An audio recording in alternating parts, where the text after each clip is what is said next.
సమయానికి రావాలి, ప్రార్థనకే రావాలి. ఈ యొక్క దినాన మనం చెప్పుకునే వాక్యము అపోస్తల కార్యాలు 4వ అధ్యాయము 36వ వచనం.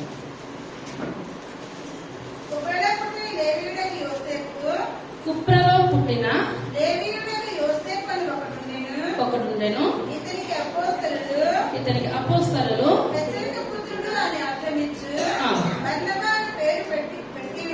బర్నబాను పేరు పెట్టి ఉండిరి. అమ్మి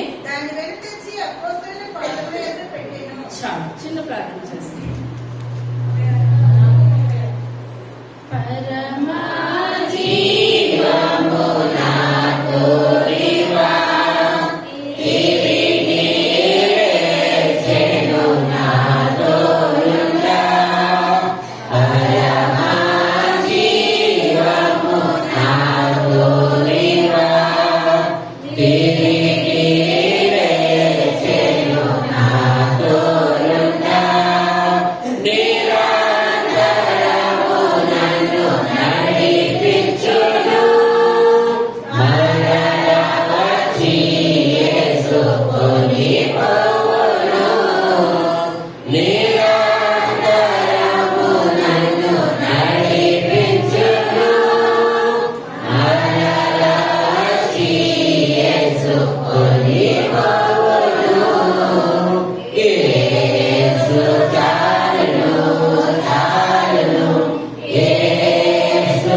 సర్వశక్తి కలిగిన తండ్రి, కృప కలిగిన తండ్రి, దయగలిగిన ఆయన, మీ యొక్క దయగలిగిన శ్రేష్టమైన నామాన్ని బట్టి ప్రభా లెక్కలేని వందనాలు స్తోత్రాలు చెల్లించుకుంటున్నాను తండ్రి. అయ్యా 6 దినాలు కష్టపడమన్నారు ప్రభా, 7వ దినాన్ని విశ్రాంతి దినం తండ్రి. అయ్యా మీ యొక్క సన్నిధిలో మేమందరము ప్రభావం స్తుతిస్తూ ఆరాధిస్తున్నాను. స్తుతుల మీద కారణపుత్రమైన దేవా మీకు వందనాలు చెల్లించుకుంటున్నాను తండ్రి. మా మధ్యన మీరున్నారు, మేము నమ్ముచున్నాం నాయన. మీకు వందనాలు ప్రభావ. మీరు వాళ్ళ విశ్వాసం కలిగిన మాట్లాడుతున్నారు కానీ నాయన, మేమందరం విశ్వాసంతో నాయన మేము మందిరంలోకి వచ్చిన విధానం బట్టి మీకు వందనాలు చెల్లించుకుంటున్నాను తండ్రి. అయ్యా అందరితో మీరు మాట్లాడండి ప్రభావ. మా జీవితాలు సరిచేయండి నాయన, మా బ్రతుకులు సరిచేయండి నాయన. మేము నాయన మీకు మరింత దగ్గరగా జీవించగల కృపను ధన్యత అందరికీ దయచేయమని త్వరగా రాబోచున్న యేసయ్య నామమున పెట్టుకుంటున్నాము తండ్రి. ఒక ఊర్లోనంటండి ఒక తల్లిదండ్రులకి కుమారుడు ఉన్నాడంటండి. ఎవరున్నారు? ఒక కుమారుడు ఉన్నాడు. ఆ కుమారుని తండ్రి అనుకున్నాడంట, మంచిగా నా కుమారుని నేను చదివించాలి, నేను మంచిగా ఒక ప్రయోజకం చేయాలని అనుకుని తన కుమారుని ఏం చేస్తున్నాడండి, ఆర్మీకి పంపించాడంటండి. అక్కడ పంపించాడు, ఆర్మీకి పంపించాడు. ఆర్మీకి పంపించిన తర్వాత అక్కడ ఆర్మీ కంటే ఇప్పుడు తెల్లారి 7 అయ్యాక పడుకోవడానికి ఏమాత్రం కూడా ఉండదు. అయ్యాక తెల్లవారుజాము 4ంటికి లేపి ఎక్సర్సైజులు ఇవన్నీ చేయించేవారు. చేయిస్తుంటే ఈ కుమారుడికి ఎందువల్లంటే ఊరిలో ఉన్న పిల్లలు తొందరగా లేవడానికి ఇష్టపడరు. తండ్రి దగ్గర ఎంతసేపు పడుకుని ఉండేవాడు. ఆ కుమారుడు అక్కడికి వెళ్ళిన తర్వాత 4 గంటలు లేవాలనంటే చాలా ఇబ్బంది అయిపోతుంది అనమాట. ఇబ్బంది అయిపోయి వాళ్ళకి ఎలా ఉంటుందంటే మధ్యరాత్రిలో లేపునట్టుంటది. ఆ కుమారుడికి కష్టం అయిపోయి వాళ్ళ నాన్నగారికి లెటర్ రాస్తున్నాడంట. ఏమని? డాడీ నేను ఇక్కడ ఉండను, ఇంటికి వచ్చేస్తాను, నన్ను తీసుకొని వెళ్ళిపో. అంటే అక్కడికి వచ్చి తండ్రి ఏం చేయాలి, మళ్ళా తీసుకొని వెళ్ళాలి, లేకపోతే కుమారుడు కుమారుడిని పంపించరు కనుక తీసుకెళ్ళాలని ఒకటి అలాగా 99 లెటర్లు రాశాడంటే వాళ్ళ నాన్నగారికి. ఎన్ని రాశాడండి? 99. కానీ అనుకుంటాడంటే ఉదయం లేవగానే మా నాన్నగారి దగ్గర నుంచి ఏదైనా లెటర్ వస్తుంది, రిప్లై వస్తుంది, నేను వచ్చేస్తున్నానమ్మా, నేను తీసుకొని వెళ్ళిపోతానంటే పెట్టి బెడ సదిరేసుకొని రెడీగా ఉందామని అనుకుంటుంటే ఏం మాత్రం కూడా రిప్లై రావట్లేదు. 99 లెటర్లు అయినాయి. ఇంకా 100వ లెటర్ రాస్తాడనమాట.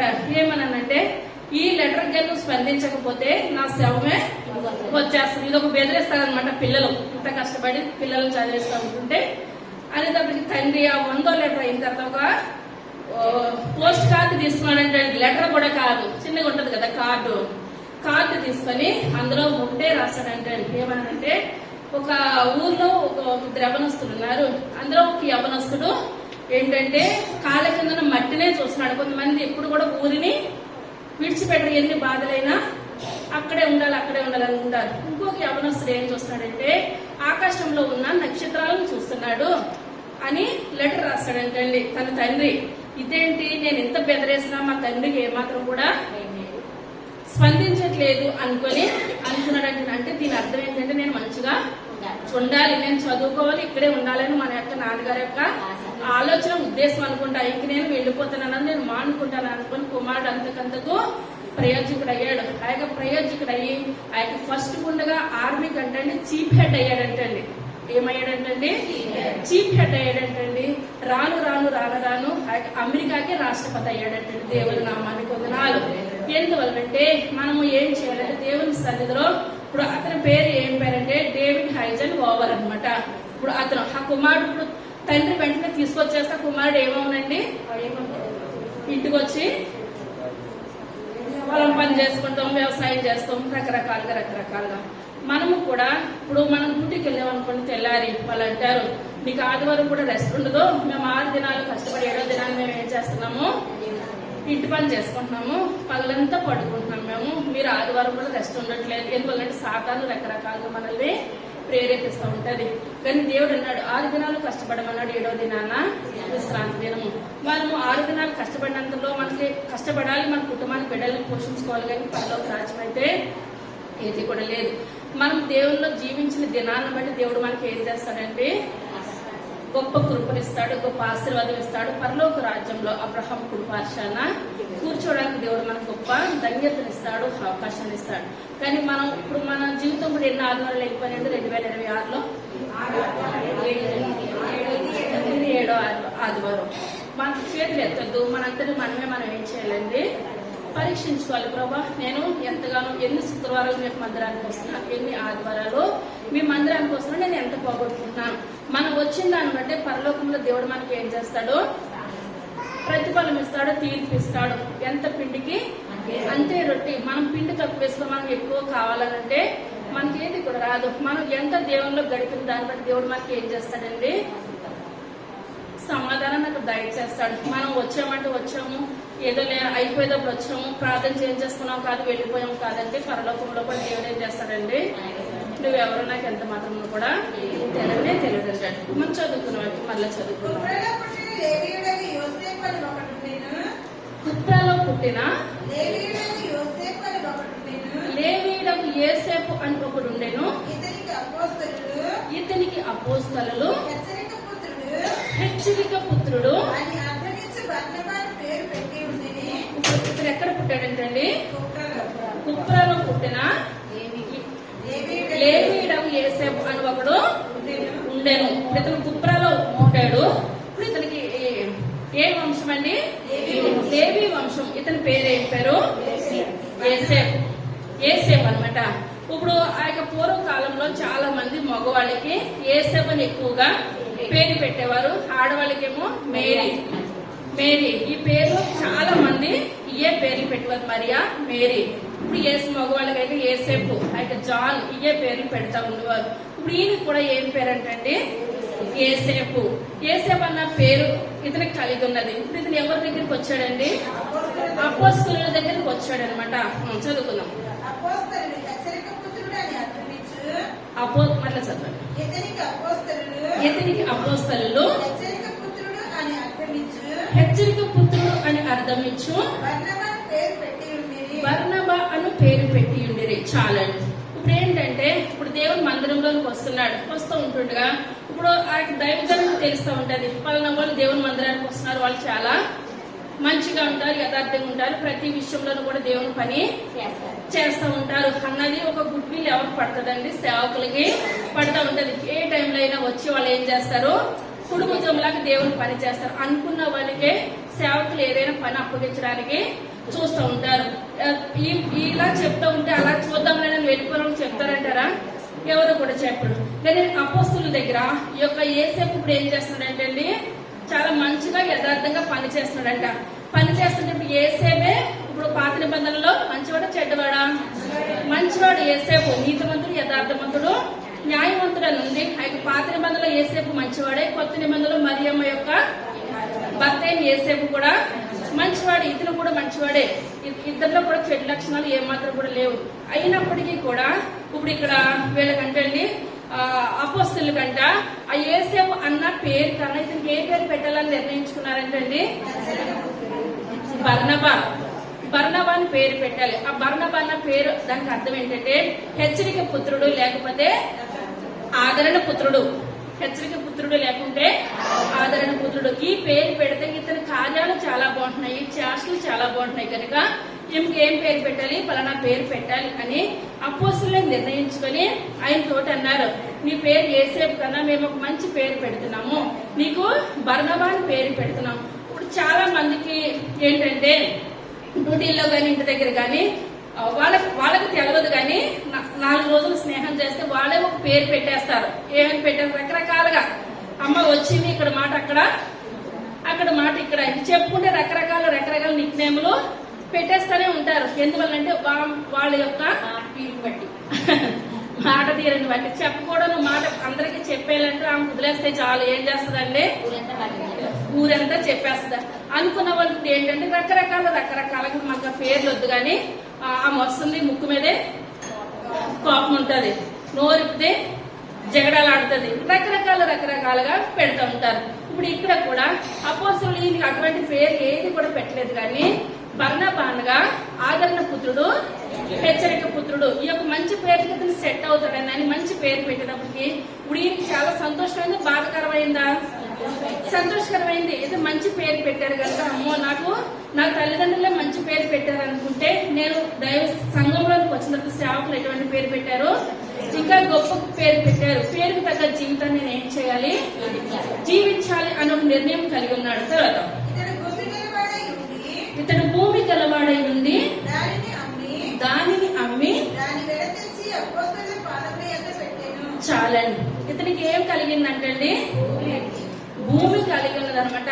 ఆ యొక్క భూమిని అమ్మి అపోస్తలు కార్యాలు కనుక మనం చూసుకున్నట్లయితే ఆ యొక్క ఫస్ట్ నుంచి కూడా సగం వరకు కూడా యేసు ప్రభు దగ్గర పనిచేసిన శిష్యులు రాసిన కార్యాలు ఉంటాయన్నమాట. అలా స్వస్థపరచడం, ఇలా స్వస్థపరచడం, ఆ యొక్క స్టెప్ని గురించి ఏంటి, 3వ అధ్యాయంలో అయితే కుంటివాడిని బాగు చేయడం ఏంటి, ఆ యేసు ప్రభు గారి యొక్క శిష్యుల యొక్క కార్యాలు ఉంటాయి. ఆ యొక్క 9వ అధ్యాయం నుంచి మనం చూసుకున్నట్లయితే ఎవరి గురించి ఉంటదండి, సౌలు పౌలుగా మారడం ఉంటది అనమాట.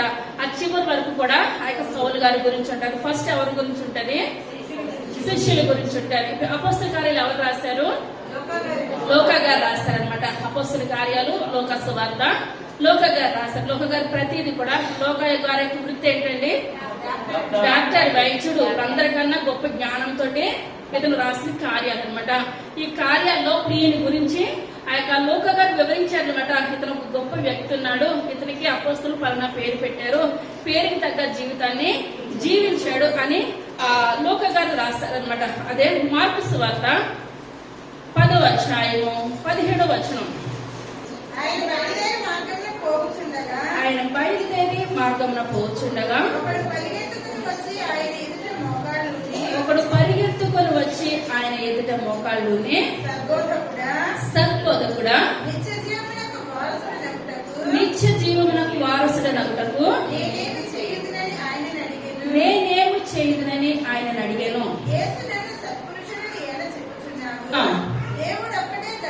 దేవుడు ఒక్కడే గాని నరహత్య చేయవద్దు, దొంగిలవద్దు, పలుకవద్దు,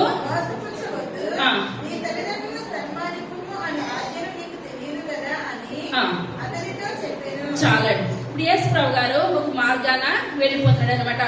వెళ్ళిపోతుంటే ఒక మనుషుడు యవనస్తుడైన ఒక వ్యక్తి అనమాట యేసు ప్రభు గారి దగ్గరకు వచ్చి ఆయన ఏమంటాడంటే, ప్రభా నేను నిత్య జీవం నాకు వారసుని అగుటకు నేను ఏం చేయాలి అంటే, ఇప్పుడు మన గురంతా ఎక్కడికి ఉన్నదండి, పరలోక రాజ్యం వరకే మన గురంతా ఉన్నది. మనం లేచిన కూర్చున్నా ఇప్పుడు మనం రోజంతా కష్టపడాలంటే ఒక 200-300 కష్టపడుతున్నాం. అదే దొంగతనం చేస్తే చిన్న బంగారం దొబ్బితే చాలు, 1 సంవత్సరం కష్టపడినంత వచ్చేస్తుంది అనమాట లెక్కకి. మరి మనం అలాగెందుకు చేయట్లేదు, ఇలాగెందుకు కష్టపడుతున్నాం? మన గురి ఎక్కడికి ఉన్నది, పరలోకం గురించి ఉన్నది. ఇప్పుడు ఇతను కూడా ఒక యవనస్తుడు వచ్చి నిత్య జీవన వారసునకు నేనేం చేయాలని ఆ యేసు ప్రభు గారిని అడుగుతూ ఉంటే యేసు ప్రభు గారు అంటున్నారు, నిత్య జీవనకు వారసుని అవ్వాలంటే చాలా చేయాలి. మొట్టమొదటిగా నీ తల్లిదండ్రులు నువ్వు సన్మానించాలి, పేదవారికి నువ్వు సహాయం చేయాలి, అయితే దేవుని భాగము దేవునికి ఇవ్వాలి. ఈ ప్రతిదీ చెప్తా ఉంటుంటే ఇతను ఏమంటున్నాడండి, ఇవన్నీ కూడా నేను చిన్నప్పటి నుంచి చేస్తానే ఉన్నాను అని. మరి అన్ని చిన్నప్పటి నుంచి చేస్తానే ఉన్నప్పుడు ఇతనిలో ఇంకా ఏదో వెలుగు ఉన్నది, ఏదో చెయ్యాలని ఉన్నది. ఇప్పుడు మనం ఏంటంటే చిన్నగా చేసామో లేదో కానీ అందరికీ కొండంత చెప్పుకున్నంత మాత్రం ఏది కూడా జరిగేదైతే ఏది కూడా లేదు. కానీ ఇతను సరాసరి దేవుని దగ్గరికి వచ్చంటే ఇంకా తన జీవితాన్ని ఏం చేయాలి, ఇంకా సరి చేసుకోవాలి, ఇంకా ఎన్ని చేస్తాను, ఇంకా సరి చేసుకోలేనిది ఏదో ఉన్నది కనుక దేవుని దగ్గరికి వచ్చి సరి చేయాలని వచ్చాడు. సరి చేయాలని వచ్చినప్పుడు ఇదంతా కూడా చేయాలని చెప్పినప్పుడు ఇతను అంటున్నాడు, అయ్యా నేను చిన్నప్పటి నుంచే నేను ఏం చేస్తున్నాను, ఇవన్నీ కూడా బైబిల్లో ఉన్నాయి, మీరు చెప్పిన అన్ని కూడా నేను చేస్తానే ఉన్నాను అంటారు. బోధకుడా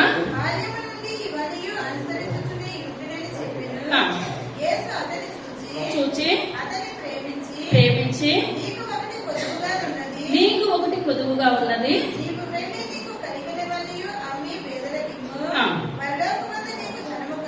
ధనము కలుగును,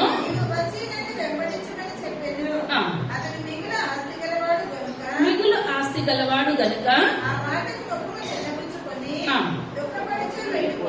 దుఃఖపడుచు వెళ్ళిపోయాను.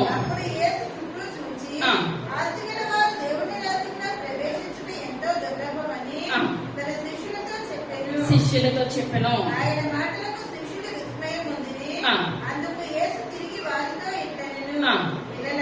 పిల్లలారా ఇంకెళ్ళి చదవండి.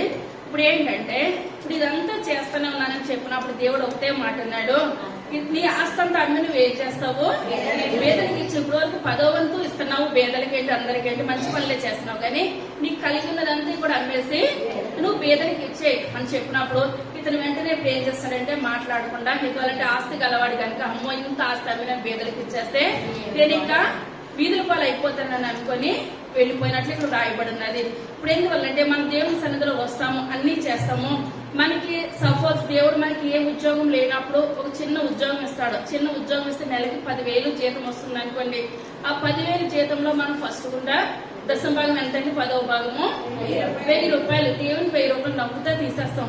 భలే తీసేస్తున్నాడు కదండి దేవుడు, అంతకంతకు 1,00,000 రూపాయలు జీతం ఇచ్చాడు, ఎంత తీసేయాలి, 10,000 జీతం గిందులు అవసరపోతాయి అన్నమాట.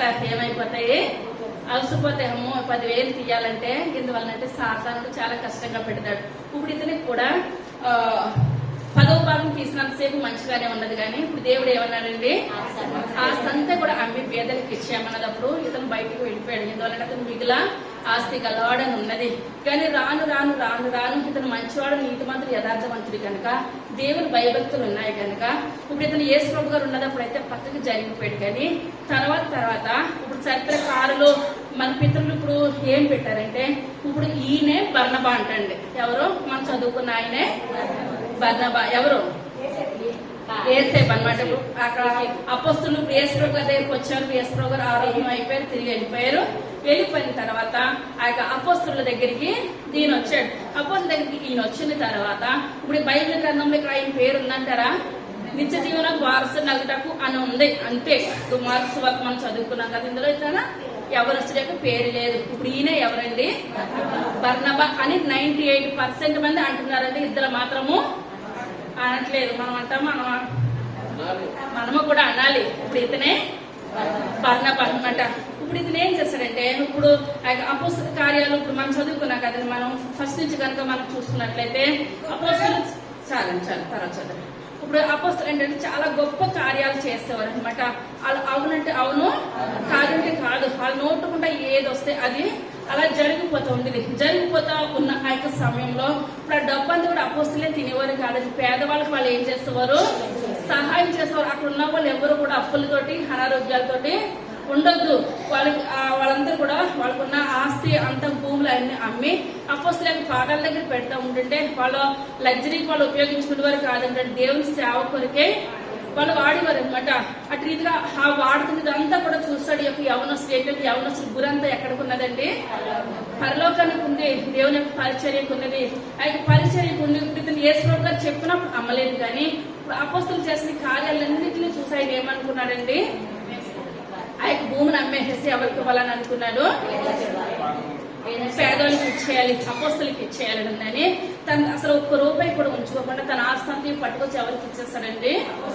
అపోస్తుల పాదాల దగ్గర పెట్టేసేస్తాడు. అపోస్తుల పాదాల దగ్గర పెట్టేస్తే అదే 5వ అధ్యాయంలో ఎవరుంటారు?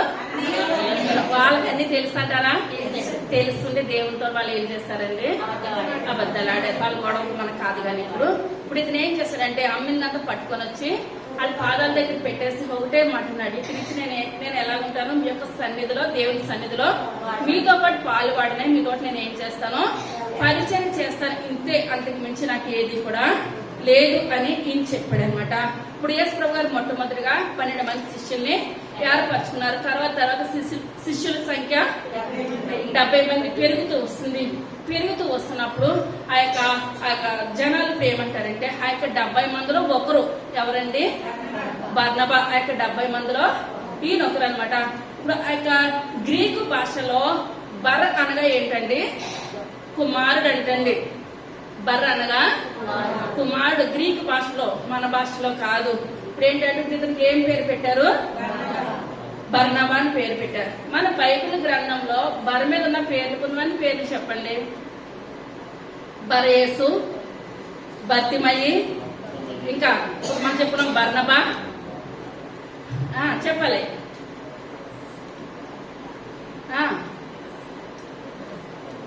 చెప్తా రావాలి.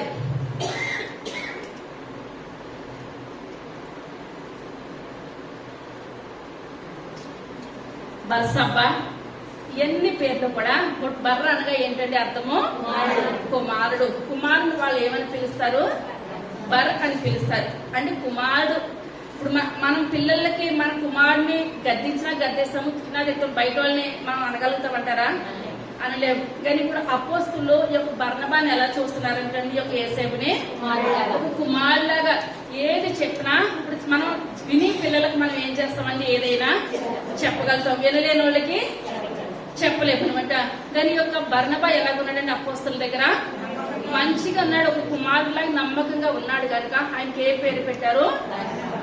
బర్నబా అని. కుమారుడు అన్నాడు. కుమారులాగా వాళ్ళకి కలిసిమెలిసి వాళ్ళతో జీవిస్తున్నాడు. ప్రతి విషయంలోనూ కూడా ముందుకు వెళుతున్నాడు. తర్వాత చదువుకోవటము ప్రసంగి గ్రంథము 7వ అధ్యాయం మొట్టమొదటి వచనం. చాలండి. ఇప్పుడు ఏం కావాలంటే మనకి సుగంధ తైలము కంటే మంచి పేరు మేలు. చాలండి. ఇప్పుడు ఈయనకి ఏం పేరు పెట్టారు? బర్నబా. మంచి పేరు పెట్టారు. పేరుకి తగ్గ జీవితం ఉందంటారా? పేరుకి తగ్గ జీవితం ఉన్నది. మనకి కూడా ఏముండాలంటే మనకి పేరుకి తగ్గ జీవితము. మనం ఈ యొక్క బర్నబా గారు ఎలా జీవించారో మనం కూడా అట్లా జీవించాలన్నమాట. జీవించాలనుకున్నప్పుడు యేసు ప్రభు గారు ఈ యొక్క లోకంలోనికి ఆయన వచ్చేటప్పుడు ఇప్పుడు అందరూ కూడా యేసయ్య లోకంలోనికి వస్తారు. అట్లా ఉన్న వారందరూ కూడా యేసయ్యని ఎలా చూస్తారంటే ఒక ధనవంతుడిలాగా ఒక సింహాసనం మీద కూర్చొని ఆయన వస్తారు అని అనుకున్నారు. కానీ పేదవాణిగా మరియమ్మ గర్భాన ఆయన ఉదయిస్తారని ఎవరికి కూడా తెలవలేదు. ఆయన తెలవలేని స్థితిలో ఆయన శిష్యులేంటి ప్రతి ఒక్కరు కూడా యేసయ్య వస్తారు. ఒక్కొక్కసారి ఊరును బట్టి కూడా వాళ్ళ యొక్క పద్ధతులు చెప్పేస్తారనమాట. ఇప్పుడు ఒక ఊర్లో మంచి వాళ్ళు ఉంటారు, చెడ్డ వాళ్ళు ఉంటారు. కానీ ఒక ఊరు పేరుని బట్టి అమ్మో ఈ ఊరు అనేసరికి భయపడతారు అనమాట. ఒకళ్ళు బట్టి మిగిలిన అందరూ కూడా భయపడతారు. అలా కాదు, ఊర్లో మంచి వాళ్ళు ఉంటారు, చెడ్డ వాళ్ళు ఉంటారు. ఇప్పుడు యేసయ్య ఈ లోకంలోకి వచ్చిన కాలంలో యేసయ్య ఎలా వస్తారని అనుకుంటున్నారంటే ధనవంతుడిగా వస్తారని అనుకుంటున్నారు. కానీ ఆయన పేదవానిగా వచ్చారనమాట. ఆయన ఎక్కడ పుట్టారండి? బెత్లెహేంలో పశువుల పాకలో పుట్టారు. పుట్టినప్పుడు ఆ యొక్క పిలుపు ఏం చేస్తాడంటే ఆ యొక్క యేసు ప్రభు గారిని చూశాడు, యేసయ్య తోటి మాట్లాడాడు. మాట్లాడి ఇప్పుడు ఆయన ఏం చేస్తున్నాడంటే ఆయన నతానియేలు దగ్గరికి వచ్చి నేను ఎవరిని చూశాను, యేసు ప్రభు గారిని చూశాను, ఆయన నజరేతు వాడు అని అంటుంటే ఈయన అంటున్నారనమాట. ఈ యొక్క నతానియేలు అంటున్నాడు ఫిలిప్పుతోటి, నజరేతు వాళ్ళు మంచివాళ్ళు కాదు కదా, నజరేతులో నుంచి మంచిది ఏది కూడా రాదు కదా. యేసయ్యని గొప్పగా ఎంతో గొప్పవాడని మనం అనుకుంటున్నాం కదా, అతను నజరేతు వాడు అనేసరికి ఏది మంచిదైతే ఏది కూడా లేదు కదా అని అంటుంటే అయితే ఫిలిప్ గారు అంటున్నారు, ఒకసారి నా తోటి వచ్చి చూస్తే ఆయన యొక్క జీవితము తెలుస్తుంది. అదే యోహాను సువార్త 1వ అధ్యాయము 43వ వచనం. వెండగోరి ఫిలిప్పును కనుగొని బేత్సయిదా వాడు అనగా ఆంద్రేయ పేతురు, ఫిలిప్పు నతానియేలును కనుగొని ధర్మశాస్త్రంలో మోషేయు ఎవరిని గురించి వ్రాసిరో ఆయనను కనుగొంటిమి అతనితో చెప్పాను. అందుకు నతానియేలు, నజరేతులో నుండి మంచిది ఏదైనా రాగలదా అతని అడుగగా యేసు నతానియేలు ఇశ్రాయేలీయుల వాడు చెప్పెను.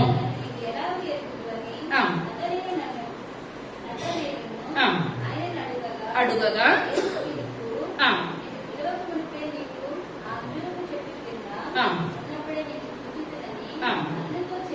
చాలా. ఇప్పుడు ఏంటంటే నతానియేలు ఏమంటున్నారండి, నేను ఏమాత్రం కూడా నజరేతు నుంచి మంచిది వస్తుందంటే నేను నమ్మను అని చెప్పినప్పుడు ఫిలిప్ గారు అంటారు, నువ్వు వచ్చి చూడు తెలుస్తుందని చెప్పినప్పుడు అదే సమయంలో యేసు ప్రభు గారు వస్తూ ఉన్నారనమాట. ఆయన యేసు ప్రభు గారు వస్తూ ఉంటుండగా అప్పుడు చూశారనమాట. చూసి అప్పుడు అంటున్నారు, ఏమని, నువ్వు చెప్పిందంతా కూడా నిజమే, ఈయనెవరు, నజరేయుడైన యేసు తప్పించి వేరేది ఏది కూడా ఇతనికి ఏది కూడా లేదు అని చెప్పినప్పుడు యేసు ప్రభు గారు ఈయన కూడా మాట్లాడుతున్నారు. ఇప్పుడు ఎందువల్లంటే ఇప్పుడు మంచి పేరు బర్నబా గారు కూడా మంచి పేరు, ఇప్పుడు యేసయ్య కూడా మంచి పేరు, కానీ ఆ యొక్క ఊరిని బట్టి ఇప్పుడు ఎవరు నమ్మనని అంటున్నారండి, నతానియేలు నమ్మనని అంటున్నాడు. ఎందువల్లంటే ఆయన పుట్టింది బెత్లెహేములోనే కానీ పెరిగింది ఎక్కువ శాతం ఎక్కడ పెరిగారండి, ఆయన నజరేతులో పెరిగారు కనుక యేసు ప్రభు గారిని నజరేయువాడు అని అనేవారు అనమాట. అది అపొస్తలుల కార్యాలు 14వ అధ్యాయము 7వ వచనం. లుద్దాలో బలహీన పాదములు గల ఒకడు ఉండెను, అతడు పుట్టినది మొదలుకొని కుంటివాడే,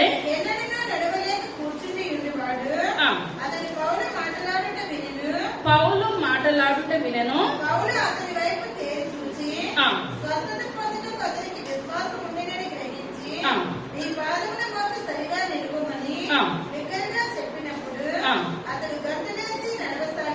చాలండి. ఇప్పుడు అక్కడ లుస్త్రాలో బలహీన పాదాలు అనమాట. కొంతమంది 2 కాళ్ళు కూడా నిలబడడానికి ఏముండదండి, ఓపిక ఉండదు అనమాట.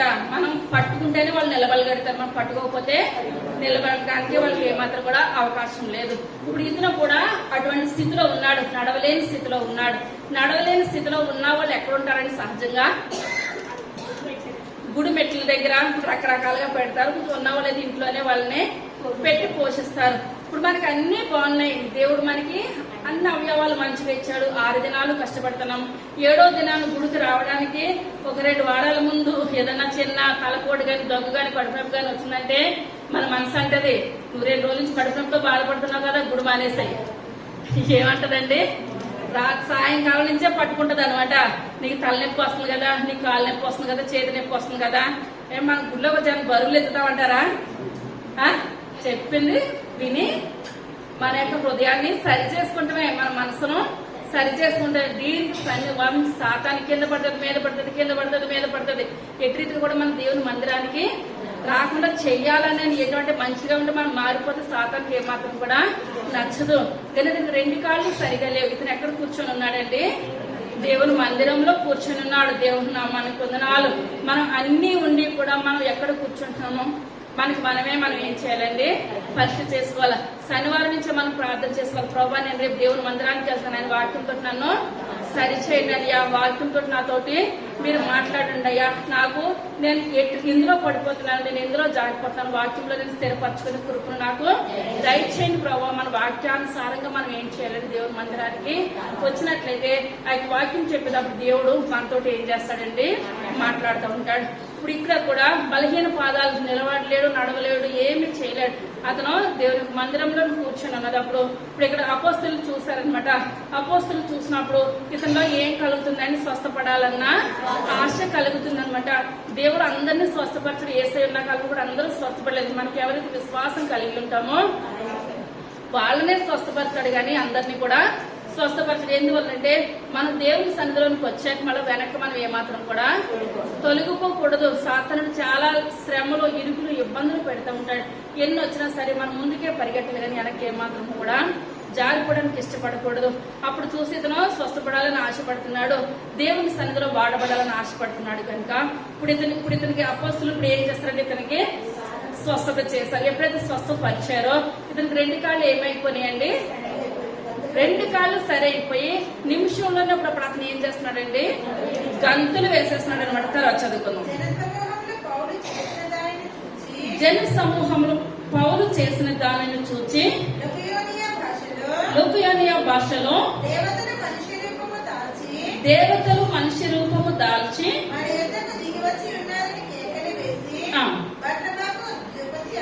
బర్నబాకు ద్విపతి అనియు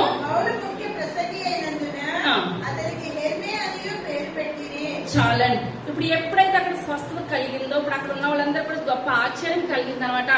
ఆశ్చర్యం కలిగి వీళ్ళు నిజంగా మనుషులే కాదు, పరలోకం నుంచి దిగి వచ్చిన దేవతలే కనుక 2 కాళ్ళు కూడా నిలవబడలేని వ్యక్తి నిలవబడ్డాడు. మళ్ళీ నిలవబడటమే కాదు, గంతులు వేసేస్తున్నాడు. కనుక వెంటనే ఇక్కడ ఏం చూసినా పేర్లు మార్చేస్తున్నారు. బర్నబాకి వీళ్ళు ఏం చేస్తారండి, ముందు అపోస్తులు ఏం పేరు పెట్టారు, బర్నబా అని పెట్టారనమాట. అపోస్తులు 12 మంది అపోస్తులు కూడా ఆ యొక్క యేసేపు అన్న వ్యక్తికి బర్నబా అని పెట్టారు. ఇప్పుడు ఇక్కడ జనాలందరూ కూడా ఎప్పుడైతే ఈ యొక్క కాళ్ళు నిలబడలేని వ్యక్తి నిలవబడ్డాడో అక్కడ ఉన్న వాళ్ళందరూ కూడా బర్నబాకి ఏ పేరు పెట్టేస్తారండి, ద్విపతి అని పెట్టేస్తారు. పౌలు గారికి హెర్మే పేరు పెట్టేస్తారు. అంటే ఎందువల్ల ముఖ్య ప్రసంగికుడు అనమాట. ఇప్పుడు పౌలు గారి ప్రసంగం రాత్రంతా చెప్పుకెళ్ళిపోతాం. ఇప్పుడు 5 కన్నా వ్యక్తి కిటికీలో ఏం చేస్తాడండి, కింద పడిపోయి చనిపోయినప్పుడు మళ్ళీ కిందకి వెళ్ళి ఆయన ముట్టి స్వస్థపరిచి నిలబెట్టిన తర్వాత మళ్ళీ వాక్యమే తెల్లవారి వరకు ఆయన ఎక్కడున్నారు సరే వాక్యమే. ఇప్పుడు మనం ఏం చేయాలంటే ఆ యొక్క ప్రార్థన మనకి ఎంత అవసరం, వాక్యం కూడా అంతే అవసరం. మనం నీళ్లు తాగి బ్రతకలేము, ఆహారం తిని నీళ్లు లేకుండా కూడా ఉండలేము. నీరు ఆహారం ఎంత ప్రాధాన్యతో మనకి ప్రార్థన వాక్యం కూడా అంత ప్రాధాన్యత అనమాట. ఇప్పుడు స్వస్థత కార్యాలు ఉన్నాయి, పౌలు గారి దగ్గర ప్రార్థనా శక్తి ఉన్నది, వాక్యం కూడా విలువగా చెప్పేస్తారనమాట. ఎక్కడికి వెళ్ళినా గంటలు ఎవరి దగ్గర ఏ వాక్యం చెప్పాలో పౌలు గారికి ఆయనకు బాగా తెలుసు అనమాట. ఇప్పుడు ఈ రకంగా వాక్యం చెప్పేవారు కనుక పౌలు గారికి ఏం పేరు పెట్టారండి, హెర్మే అని పేరు పెట్టారు. ఆ యొక్క బర్నబా గారికి ఏ పేరు పెట్టారు, ద్విపతి అని పేరు పెట్టేస్తారు. పేర్లు పెట్టేస్తాం కూడా కాదు, వాళ్ళని ఎక్కడెక్కడికో పైకి ఎక్కించేస్తున్నారు. ఎందువల్లంటే అప్పుడేంటి ఇప్పుడేంటి వాళ్ళకి మంచి అనిపిస్తాడు ఎక్కించేస్తారు, ఏదైనా బాధ వస్తే దుబ్బని కిందకు దోసేస్తారు అనమాట. మనం అలాగ ఉండొద్దు, ఎక్కించడానికి కాదు, దింపించడానికి కాదు. మనం సరి సమానంగా మనం ఎలా ఉండాలని దేవుని సన్నిధిలో సమానంగా మనం ఉండాలి.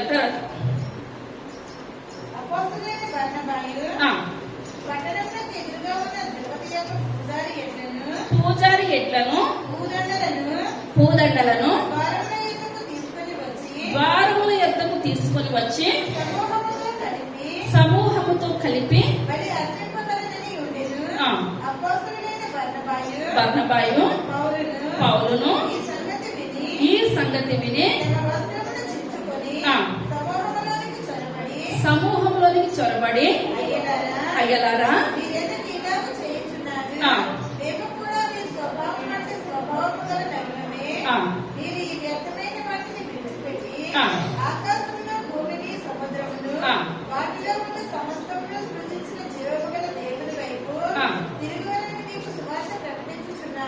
చాలండి. ఇప్పుడు ఏంటంటే వీళ్ళని పూజారి దగ్గర ఆ ఎడ్లు ఉన్నాయంటండి. ఆ ఎడ్లు పట్టుకొచ్చి ఇప్పుడు వీళ్ళిద్దరు కూడా బలిని ఇచ్చేయాలి. రెండు వాళ్ళ పాత నిబంధనలు ప్రతి దానికి కూడా బలిలు ఉండేవి అనమాట. ఆ యొక్క బలి బలి బలి ఇప్పుడు అపోస్తుల కార్యాలు ఇప్పుడు యేసయ్య వచ్చేట్టు కొత్త నిబంధనలు బలి ఏవి కూడా లేని లేవు. యేసయ్య మనందరి కొరకు బలిగా అయిపోయారు కనుక బలి లేవు. కనుక వీళ్ళు ఆ యొక్క పాదాలు నిలవలేని వ్యక్తిని నిలబెట్టేసేసారని ఇక్కడ పెద్ద ఎత్తున పువ్వుల దాంట్లో వేసేసి పెద్దగా వీళ్ళే దేవుళ్ళు ఆకాశంలో నుంచి వచ్చిన ఒక మనుషులని పెద్ద ఎత్తున చేసేస్తున్నారు అనమాట. ఆ యొక్క చేసేస్తుంటే ఇప్పుడు ఎవరైనా సరే ఇప్పుడు మామూలు వ్యక్తులు ఇప్పుడు ఇంత చేసేంత వాల్ పోస్టులు వేసేసి మేము ఇంత చేసాము అంత చేసామని కీర్తి ప్రతిష్టలకి ఏంటంటో రకరకాలుగా చేసేస్తూ ఉంటారు అనమాట. కానీ ఇక్కడ అలా కాదు. ఇప్పుడు వీళ్ళు ఏం చేస్తున్నారంటే బర్నబా గారు పౌలు గారును అయ్యో మేమింత కార్యం చేస్తామని అంటే ఇది మా కొరకు కాదు, దేవుని కొరకే. దేవుడు మాకు ఇచ్చాడు ఈ కృప, మేము వాళ్ళకి చేసాము. ఇప్పుడు మనం చేసే స్తుత్యాగం ఎవరికి చెందాలండి? దేవునికి చెందాలి తప్పించి మానవులుగా ఎవరికి కూడా చెందడానికి ఏ మాత్రం కూడా వీలు లేదని వాళ్ళందరూ వాళ్ళ బట్టలు చింపేసుకొని అయ్యో వీళ్ళు చేసేది కూడా చాలా తప్పు, వీళ్ళు చాలా అన్యాయం చేస్తున్నారు, ఈ యొక్క ఘనత అంతా కూడా మాకు కాదు, జీవం కలిగిన దేవునికి ఘనత అని వాళ్ళు ఏం చేస్తున్నారంటే ఎంతో కన్నీరు కార్చి మీరు మారండి, మార్పు చెందండి, ఈ యొక్క ఘనత అంతా మా శక్తి వలన కాదు, మా బలం వలన కాదు, కేవలం దేవుని కృప వల్లనే ఇటువంటి గొప్ప కార్యాలు జరిగినాయని ఎలుగెత్తి ప్రార్థన చేసిన వాళ్ళందరి కొరకు వాళ్ళు ఏం చేస్తున్నారండి? ప్రార్థన విజ్ఞాపనలు చేస్తున్నారు. మనం ఈ రకంగా మనం నిల్చున్నామంటే కేవలం కూడా ఎవరు కృప అండి? దేవుని యొక్క కృప. మనము ఆ యొక్క 3 పూట్ల భోజనం చేసి దేవుని సన్నిధిలో మనం ఇలా జీవిస్తున్నాం, మన కుటుంబం ఈ రకంగా ఉంది, మన బ్రతుకులు ఈ రకంగా ఉన్నాయి అనగా మనం ఎన్ని స్థుతులు చెల్లించిన ఆయన రుణాన్ని మనం ఏమాత్రం కూడా తీర్చలేము. మనకి ఏ యోగ్యత లేదు, మనం తండ్రి అని పిలవడానికి కూడా సరిపోయినటువంటి జీవితాలు మన బ్రతుకులు ఏ యొక్క ఘనత లేని మనకి దేవుడి స్థితిలో ఉంచాడంటే నేను ప్రార్థన చేస్తాను, దేవుడు నా ద్వారా కూడా గొప్ప కార్యాలు జరిగిస్తాడు. కానీ కేవలం నా శక్తి కాదు, నా బలము కాదు, ఆయన చేయలేనిది నేను ఏ కార్యం కూడా ఎంత మాత్రం కూడా చేయలేను. ఎన్ని చేసినా నాయన కేవలం అక్కడి నుంచుంటే చాలా వాళ్ళ జీవితాలు చూపిస్తుంటే చాలా సార్లు కన్నీరు కాసం, ప్రభా నా యొక్క ఏ యోగ్యత లేదయ్యా, నా యొక్క స్థితి కాదు, నా యొక్క పరిస్థితి కాదు, నాకు అసలు నిలబడే ఆరోగ్యం కూడా లేని దాన్ని నన్ను ఇటు రీతిలో జీవితాలు చూపించి మీరు మామూలుగా మాట్లాడుతూ ఉన్నారనంటే నా స్థితి ఆపాటికి ప్రభా, నా బ్రతికి ఆపాటికి నేను ఎంత స్థుతించినా కూడా ఆయనకి ఎటువంటి దాన్ని అండి రుణస్థరాలనే తక్కువే. కానీ మనం ఏం చేయాలంటే మన జీవితాలు మన బ్రతుకులు దేవుని సన్నిధిలో పెట్టి మనం తినే ఆహారం కూడా ప్రభా నువ్వు నాకు ఇచ్చావయ్యా, మీకు వందనాలు, ప్రతిదీ కూడా దేవునికి మహిమ చెల్లించాలి. అదే ఇప్పుడు ఏడే దేవుడు అంటే కొంతమంది కొంచెం డబ్బులు ఎక్కువ కలిగితే చాలు నేనే దేవుడు అన్నవాళ్ళు వచ్చేస్తున్నారనమాట. కానీ మనం పుట్టుకతో ఈ లోకంలోకి వస్తే ఏది పట్టుకురామో, వెళ్ళిపోయేటప్పుడు కూడా ఏది పట్టుకొని వెళ్ళిపోం. కానీ ఇక్కడ ఏ ఘనత కూడా మాకు కాదు, ఈ ఘనత అంతా కూడా ఎవరికి? దేవునికే ఘనత అని అనేకమైన ఆత్మల రక్షణ కొరకు వాళ్ళ జీవితాలు వాళ్ళందరూ కూడా హతసాక్షులు అయిపోయారు అనమాట. తర్వాత మనం చదువుకున్నట్లయితే అపోస్తుల కార్యాలు 11వ అధ్యాయము 19వ వచనం. స్టెఫను విషయంలో కలిగిన శ్రమను బట్టి చెదిరిపోయిన వారు యూదులకు తప్ప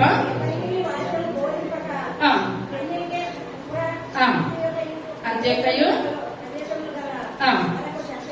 సంచరించిరి, కుప్రీలు ఉండిరి, వచ్చి గ్రీసు దేశపు వారితో మాట్లాడచ్చు ప్రకటించరే. తోడే ఉండేను కనుక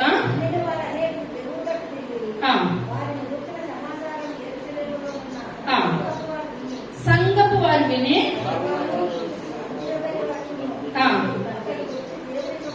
దేవుని కృపను, ఇప్పుడు ఈయన దేవుని కృపను చూసి సంతోషించడానికి పైన చెప్పుకున్నాం కదండి. ఆ యొక్క స్టెఫను విషయంలో కలిగిన శ్రమ, స్టెఫను విషయంలో ఆ స్టెఫను చంపేసేశారు అనమాట, రాళ్లతో కొట్టి చంపేసేశారు. చంపేసి ఇలా ఎవరైతే దేవుని స్తుతిస్తారు యేసయ్య అక్కడ వాళ్ళందరినీ కూడా ఏం చేస్తామో ఈ విధంగానే చంపేస్తామని చెప్పినప్పుడు అక్కడ ఉన్న యూదులందరూ కూడా చెదిరిపోయారు అనమాట. రకరకాలుగా చెదిరిపోయి ఇంకా అలా బహిరంగంగా కూడా దేవుని ఏమాత్రం కూడా స్తుతించలేదు. వాళ్ళకి జడిసి వాళ్ళ మనసులోనే దేవుడు ప్రార్థించారు కానీ బహిరంగంగా దేవుని స్తుతించలేదు. కానీ తర్వాత మళ్ళీ యెరూషలేములో ప్రయత్న దేవాలయంలో మళ్ళీ ఒకరొకరు ప్రార్థించడం, దేవుని స్తుతించడం జరుగుతున్నది అనమాట. అయితే జరుగుతున్నదని ఇప్పుడు ఎవరికి తెలిసిందండి? 23వ వచనం, దేవుని కృపను చూచి సంతోషించి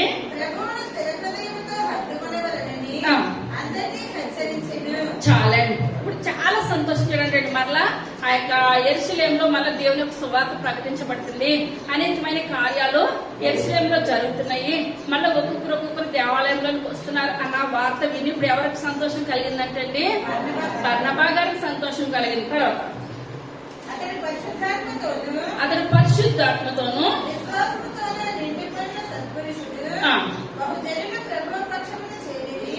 ఇప్పుడు ఇతను ఎటువంటి వాడంటే పరిశుద్ధాత్మతోని విశ్వాసముతోను నిండుకొన్న, పరిశుద్ధాత్మతో నిండుకున్నాడు. ఎందువల్లంటే ఒకరు మంచిగా ఉంటే బాగుపడుతుంటే సంతోషించే లక్షణాలు ఎవరికి ఉంటాయండి? పరిశుద్ధాత్మ శక్తితో ఉన్న వాళ్ళు ఏమనుకుంటారంటే అందరూ మంచిగా ఉండాలి, అందరూ బాగోవాలి. అదే మనలో పరిశుద్ధాత్మ అన్నది మనలో లేకపోతే ఎవరైనా మంచిగా ఉన్నట్లయితే నిన్నగాక మన వచ్చారు వాళ్ళు బాగుపడిపోయారు. ఇదే తప్పించి వాళ్ళు బాగుపడ్డారన్న ఆనందము ఏ మాత్రం కూడా ఉండదు. బర్నబా గారు ఎలా నిండిపోయారంటే అండి పరిశుద్ధాత్మతో నిండిపోయారు కనుక సంతోషిస్తున్నారంట. ప్రభు పక్షమున చేరి తార్సునకు వెళ్లి అతనిని కనుగొని చాలా అండి. దేవుని నామానికి వందనాలు. ఇప్పుడు ఇక్కడ ఏంటంటే ఆ యొక్క ఫస్ట్ అపోస్తలులకి ఆ యొక్క స్నేహభావం ఉన్న వాళ్ళు ఎవరున్నారు? పౌలు గారు ఉన్నారా? బర్నబా గారు ఉన్నారా? అపోస్తలులతో స్నేహంగా ఎవరున్నారు? పౌలును పరిచయం చేస్తుంది బర్నబా గారు అనమాట. ఇప్పుడు ఆ యొక్క బర్నబా గారు ఇప్పుడు ఎవరికి పరిచయం చేస్తారు? అపోస్తలులకు పరిచయం చేస్తారు. ఇప్పుడు ఆ యొక్క 9వ అధ్యాయంలో చదవద్దు కానీ అపోస్తల కార్యాలు 9వ అధ్యాయంలో ఆ యొక్క సౌలు వస్తూ ఉన్నాడు. సౌలు వస్తూ ఉండగా గుర్రం మీద నుంచి ఆయన పడిపోయాడు అనమాట. పడిపోయినప్పుడు దేవుడు ఆయనతో మాట్లాడాడు. 3 దినాలు ఆయన కనుచూపు లేదు, కనుచూపు లేని స్థితిలో అలా పడిపోయినప్పుడు దేవుడు అన్నయ్యతో మాట్లాడి నువ్వు వెళ్ళి ఆయనతో మాట్లాడు, ఆయన ప్రార్థన చేసి ఆయన కళ్ళు వస్తాయని చెప్పినప్పుడు ఆయన కూడా భయపడ్డాడు అనమాట. అమ్మోయ్ దేవుడు మాట చెప్తేనే అతను చంపేస్తున్నాడు కదా, ఇటువంటి వాళ్ళ దగ్గర నేను వెళ్ళనని చెప్పినప్పుడు ఇతను నా గురించి ఎన్ని శ్రమలైనా ఎన్ని కష్టాలైనా భరిస్తాడు, మున్పటి లాంటి వాడు కాదు, ఈయన మారిపోయాడని చెప్పినప్పుడు అన్నయ్య అక్కడికి వెళ్ళి ఆయన ప్రార్థన చేస్తాడు. ఆయన కళ్ళు వస్తాయి. తర్వాత ఇంకా అదంతా కూడా విడిచిపెట్టేస్తాడు. ఈయన దేవుని వరకే బ్రతుకుతాడు. ఇప్పుడు ఇంత మార్పు చెందిందని అన్నయ్యకి తెలుసు, అక్కడ ఉన్న మనుషులకి తెలుసు. ఇప్పుడు అపోస్తలులకి ఈ విషయము తెలవలేదు. ఇప్పుడు ఈయన ఏం చేయాలనుకుంటున్నాడంటే ఇప్పుడు లోకంలో అప్పటి వరకు ఉన్న స్నేహాలు విడిచిపెట్టేసి దేవుని బిడ్డలతో సహవాసం చేయాలి, దేవుని బిడ్డలతో స్నేహం చేయాలని ఆ యొక్క సౌలు పౌలుగా మారిన పౌలుగా అనుకుని ఆ యొక్క అపోస్తలుల దగ్గరికి వద్దాము అని అనుకుంటే ఇప్పుడు అపోస్తలు ఇప్పుడు ఏం చేస్తున్నారంటే సౌలుకి తెలిస్తే చంపేస్తాడు కదనండి. ఆ యొక్క సౌలుని అపోస్తలు దగ్గరికి రానివ్వట్లేదు. కానీ మొట్టమొదట ఆ యొక్క సౌలు పౌలుగా మారాడన్న విషయం బర్నబా గారు తెలుసుకున్నారండి. ఎవరు తెలుసుకున్నారు? బర్నబా గారు తెలుసుకున్నారు. ఆ యొక్క బర్నబా గారు తెలుసుకొని అనుకున్నాడు దీన్ని నేను ఎక్కడ జత చేయాలి? అపోస్తలులో జత చేయాలి. ఇప్పుడు మనం ఉన్నామనుకోండి, లోకంలో ఉన్న వాళ్ళతో స్నేహం చేస్తే లోకంలో ఉన్న మాటలే, లోకంలో ఉన్న ఆలోచనలే, లోకంలో ఉన్న తలంపులే. దేవుని బిడ్డలతో స్నేహం చేసినట్లయితే దేవుని మాటలు వింటాము, ప్రార్థన చేస్తాము, దేవుడు భయం ఉంటుంది, మనుషుల భయం ఉంటుంది, అందరి భయం కూడా ఉంటుంది. ఎందువల్లంటే మనం స్నేహం చేసే స్నేహాలను బట్టి మన యొక్క జీవితాలు ఆధారపడి ఉంటాయి. ఇప్పుడు ఇక్కడ కూడా ఆ యొక్క పౌలు గారిని అనుకున్నాడు బర్నబా గారు, మళ్ళీ దేవుడు అపోస్తలులో కలిపేసినట్లయితే ఇంకా పరిసరం ఇంకా మంచిగా ఉంటుంది, దీవెనకరంగా ఉంటుంది, ఆశీర్వాదకరంగా ఉంటుంది. అంటే వాళ్ళందరూ కూడా జడిసిపోతారు అనమాట. ఆ యొక్క జడిసిపోతున్న సమయంలో ఇప్పుడు బర్నబా గారు ఆ యొక్క అపోస్తలుల దగ్గరికి వచ్చి, అయ్యా మీరు ఏమాత్రం కూడా జడవద్దు, దేవుడు ఇన్ని ముట్టాడు, దేవుడే ముట్టినప్పుడు మీరు ఏమాత్రం కూడా ఆయన తోసివేయడానికి ఏమాత్రం కూడా వీలు లేదు. మనకన్నా ఎక్కువ శ్రమలు అనుభవించడానికి ఆయన సిద్ధంగా ఉన్నాడు. ఒక్కొక్కసారి మనం తప్పు చేస్తామనుకోండి, ఆయన దేవుడు అన్నా క్షమిస్తాడు, కానీ లోకం ఏమాత్రం కూడా క్షమించదు. మనం లోకం వైపు కాదు, మనం ఎవరి కొరకు చూడాలి? దేవుని వైపు చూడాలి. మనకు ఆయుష్ ఇచ్చింది ఆయన, మనకు ఆరోగ్యం ఇచ్చింది ఆయన, మనం బ్రతికించింది కూడా ఆయనే. మనం మన యొక్క జీవితం అంతా కూడా పౌలు గారిలా గురి వద్దకి, దేవుని వద్దకే మనం పరిగెట్టాలి. కానీ ఆ యొక్క లోకం వైపు, లోకాశ వైపు ఏది కూడా మనం పరిగెట్టదు. మనకు లేనప్పుడు ఒక పూట సహాయం చేసేవారు మనుషులు ఎవరు కూడా ఉండరు. మనల్ని ఈ రకంగా నిలబెట్టాడంటే కేవలము ఆయన ఉచితమైన కృపే. దేవుడు లేకుంటే మనకి ఏది కూడా లేనే లేదు. అది అపొస్తలుల కార్యాలు 9వ అధ్యాయం 26వ వచనం. అతడు యెరూషలేములోనికి వచ్చి శిష్యులతో కలుసుకొనుటకు యత్నం చేసిరు గాని అతడు శిష్యుడిని నమ్మక అందరూ అతనికి భయపడిరి. అయితే బర్నబా అతనిని దగ్గరకు తీసి అపొస్తలుల యొద్దకు తోడుకొని వచ్చి అతడు త్రోవలో ప్రభువును చూచిననియు ప్రభువు అతనితో మాట్లాడిననియు అతడు దమస్కులో యేసు నామమును బట్టి ధైర్యముగా బోధించిననియు వారికి వివరముగా తెలియపరచెను. అతడు యెరూషలేములో వారితో కూడా వచ్చుచూ పోవచ్చు, ప్రభువు నామమును బట్టి ధైర్యముగా బోధించుచు, గ్రీకు భాషను మాట్లాడి యూదులతో మాట్లాడుచు తర్కించుచు నుండెను. చాలండి. ఇప్పుడు ఏంటంటే, ఇప్పుడు ఈయన పరిచయం చేసినప్పుడు పౌలు గారిని ఇప్పుడు ఏం చేస్తారంటే అపోస్తలులు కలుపుకున్నారనమాట. నేను కలుపుకున్నాను, మీరు కూడా ఇప్పుడు ఏం చేయాలి? కలుపుకోవాలి. సేవ బహు బలంగా ఇంకా వాడబడుతుంది. ఇది దేవుని యొక్క చిత్తము, దేవుని యొక్క తీర్మానం అని చెప్పినప్పుడు అప్పుడు అపోస్తలులు ఏం చేస్తారంటే ఈయన్ని కలుపుకున్నారు. కలుపుకున్న తర్వాత ఇప్పుడు ఆ యొక్క సేవ అంతకంతకు బహుగా ప్రబలపోతుంది. ప్రబలపోతూ ఉన్న ఆ యొక్క సమయంలో అప్పుడు వరకు వీళ్ళందరూ కలిసి ఎక్కడ సేవ చేస్తున్నారండి? యెరూషలేములోనే సేవ చేస్తున్నారు, యెరూషలేములోనే పరిచర్య చేస్తున్నారు.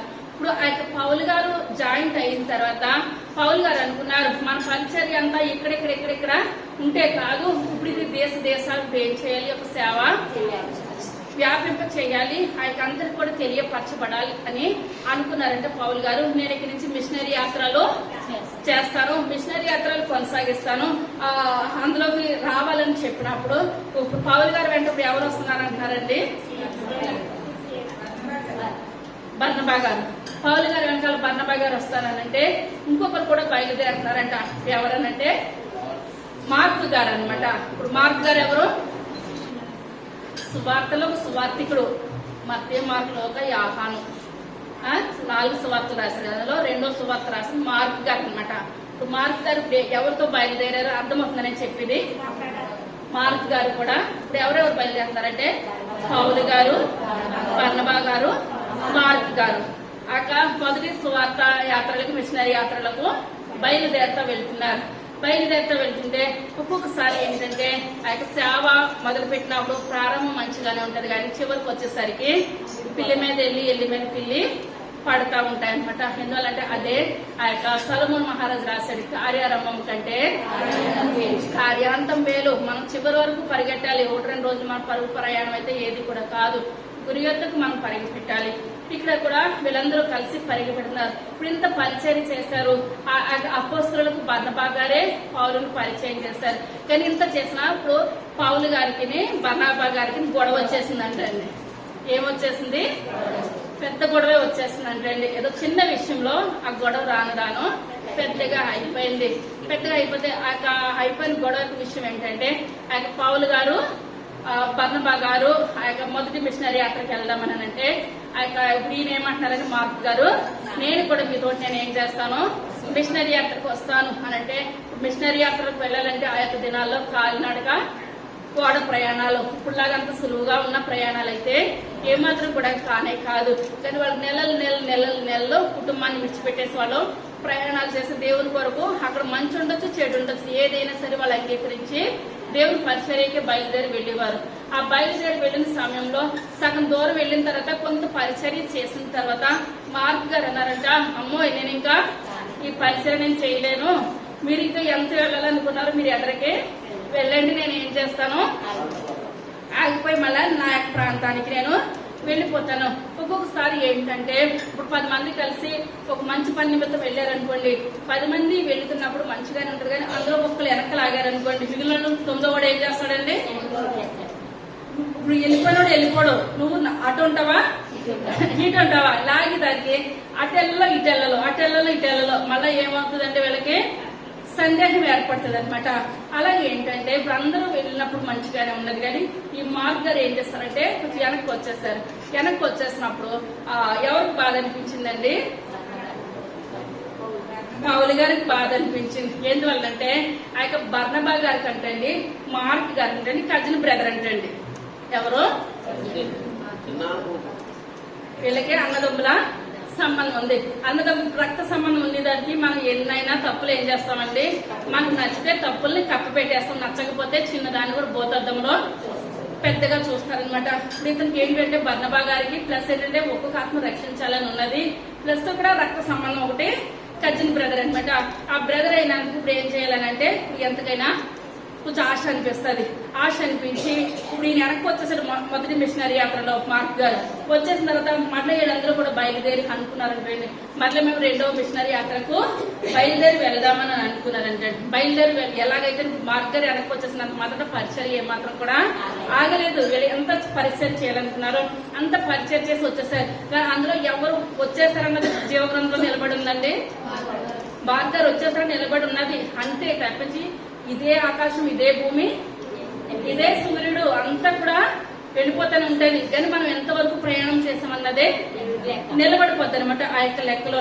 మార్క్ గారు వచ్చేసారు, ఈయన వచ్చేసారని కదని వాళ్ళ ప్రయాణం ఏమాత్రం కూడా ఆగలేదు. మొదటి మిషనరీ యాత్ర అంతా కూడా కొనసాగి వీళ్ళు వచ్చారు. వచ్చిన తర్వాత కొంతకాలం అయిన తర్వాత మళ్ళీ ఏం కావాలంటే ఆ యొక్క పౌలు గారు బ్రతుకున్నంతసేపు కూడా పరిగెట్టాలనే ఏంటంటే ఈయన ఆశ ఏంటి, పరిగె పెట్టాలి. ఇప్పుడు అనుకోవచ్చు అమ్మ ఇప్పుడు మనం ఏదైనా ప్రదేశం వెళ్ళామనుకోండి, అక్కడ చాలా కష్టాలు ఉన్నాయి అనుకోండి, మరలా ఊరందరికి అమ్మో నేను రాను అంటాము. దానికి అలా కాదు, ఎంత కష్టమైనా ఎంత నష్టమైనా బ్రతుకున్నంతసేపు కూడా మనం ఏం చేయాలి, పరిగి పెట్టాలన్న ఒక ఆశ పౌలు గారికి. మరలా అంటున్నారంటే రెండో మిషనరీ యాత్రకి మళ్ళా బయలుదేరదాము, ఎవరెవరు వస్తారు అని చెప్పేటప్పటికి ఆ యొక్క పౌలు గారి ఒక ఆలోచన ఏంటంటే ఎవరిని తీసుకెళ్ళినా మార్క్ గారిని తీసుకెళ్ళకూడదనని. ఏంటండి, ఎవరిని తీసుకెళ్ళినా మార్క్ గారికి. ఎందుకని? మళ్ళీ మధ్యలో నుంచి వెనక్కి వచ్చేస్తాడని మార్క్ గారిని తీసుకెళ్ళడానికి ఇష్టం లేదు. కానీ ఇప్పుడు ఈయనకి బర్నబా గారికి ఏంటంటే రక్త సంబంధం కదా, మొదటి వచ్చేసినట్టు మరలా రాలేదు. మరి తల్లిదండ్రులకి ఎలా ఉంటుందండి, బిడ్డలకి ఒక సంవత్సరం ఫెయిల్ అయితే రెండో సంవత్సరం పాస్ అవుతాడు. ఎందువల్లంటే మన వాళ్ళని ప్రోత్సహించాలి, ముందుకు మనము చెయ్యాలి. నువ్వు వింతే అని మనం అనొద్దు, మన వాళ్ళకి ఏం చేయాలి, సపోర్ట్ ఇవ్వాలన్నమాట. ఇప్పుడు బర్నబా గారికి ఏంటంటే ఎంతకైనా రక్త సంబంధం కదా, నేను అతనికి సపోర్ట్ ఇవ్వాలి. ఆ యొక్క జీవ గ్రంథంలో వెనక్కి వచ్చేసారన్న పేరుని ఇప్పుడు రెండో మిషనరీ అతను ఏం చేయాలి, ఫుల్ఫిల్ చేయాలన్నమాట. మంచిగా అతనికి పేరు ముందుకు నడిపించాలి. ఎందుకు ఆయనే వస్తాడు, నేను బయలుపరిచాను కదా, నేను ధైర్యపరిచాను కదా. ఈ మిషనరీ యాత్రలో గెలిపొందిన తర్వాత ఇతని పేరు ఇప్పుడు ఎలా నిలబడిపోవాలి, జీవ గ్రంథంలో నిలబడిపోవాలి అని ఆ యొక్క బర్నబా గారు అనుకుంటున్నారు. ఈ విషయం పౌలు గారికి తెలిసి ఆయన వస్తే నేను రాను. ఇది ఎక్కడ ఉందండి, అపోస్తుల కార్యాలు 15:36. కొన్ని దినములైన తర్వాత ప్రభు వాక్యము ప్రచురించడము ప్రతి పట్టణంలోని సహోదరుల యొద్దకు తిరిగి వెళ్ళి వారు ఎలా ఉన్నారో మనము చూద్దామని పౌలు బర్నబాతో అనెను. అప్పుడు మార్కు అని పేరు యోహానును వెంట పెట్టుకుని పోవుటకు బర్నబా ఇష్టపడెను. అయితే పౌలు పంపులియాలో పని కొడుకు తమతో కూడా రాగా పోవుట.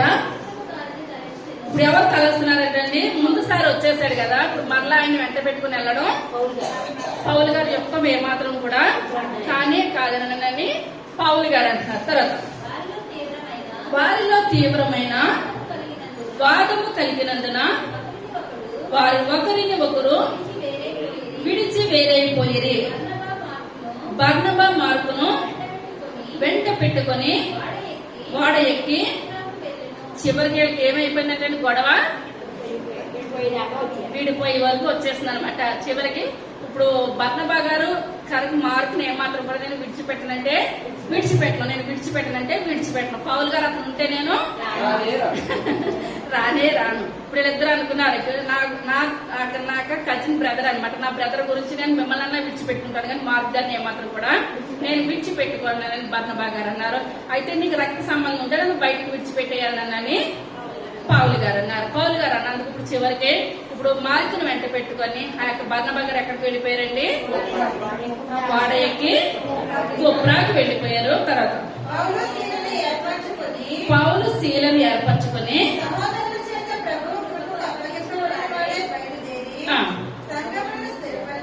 సంఘములను స్థిరపరచుచు చాలా. ఇప్పుడు పౌలు గారికి జోడు కావాలి కదా, మరి ఎవరిని తెచ్చుకున్నారు? శీలను తెచ్చుకున్నారు. ఈయన ఫస్ట్ మిషనరీ యాత్ర ఇద్దరు మంచిగా చేశారు. రెండో మిషనరీ యాత్రలో బర్నబా గారేమో మార్కును వెంట పెట్టిన ఆయన ఎక్కడికి వెళ్ళిపోయారండి? కొప్రాకి వెళ్ళిపోయారు. ఇప్పుడు ఈ యొక్క పౌలు గారేమో శీలను వెంట పెట్టిన ఎక్కడికి వెళ్ళిపోయారండి? సిరియా కిలికియా దేశానికి వెళ్ళిపోయారు అనమాట. ఒకళ్ళు అటు ఒకళ్ళు ఇటు వెళ్ళిపోయారు. ఆ యొక్క వెళ్ళిపోయిన తర్వాత ఆ యొక్క కొన్ని రోజులకి మళ్ళీ నలుగురు కలుసుకున్నారంటండి. దేవుని నామానికి వందనాలు. అనుకున్నది సాతాను. ఇప్పుడు వీళ్ళిద్దరికి మధ్యన గొడవ పెడితే ఇంకా రెండో మిషనరీ యాత్ర సాగదు గనక ఆ యొక్క వ్యాప్తి చెంది ఎక్కడైతే వ్యాప్తి చెందిందో ఈ యొక్క పరిచర్య అక్కడికే ఉంటది, అంతకు మించి వ్యాప్తి చెందదు అని సాతాను అనుకుని ఉంటది. సాతాను ఇద్దరికి పెద్ద గొడవే పెట్టేస్తాను కదా అని అనుకున్నారు. అనుకుంటే పరిచర్య ఏమాత్రం ఆపారంటారా? పరిచర్య ఆపలేదు. ఒకరు ఇటువైపు వెళ్ళారు, ఒకరు అటువైపు వెళ్ళారు. అటువైపు వెళ్ళిన తర్వాత దేవుని యొక్క కార్యం ఏంటంటే ఒక్కొక్కసారి సాతాను కూడా అనారోగ్య రూపంలో కానీ ఏదో ఒక రూపంలో కానీ ఆ యొక్క గొడవలు పెట్టేస్తే ఇంకా అయిపోయింది, పరిచర్య అయిపోయిందని అనుకుంటది. కానీ ఆ యొక్క శ్రమలతో ఇంకా మనం ఏం చేస్తామండి?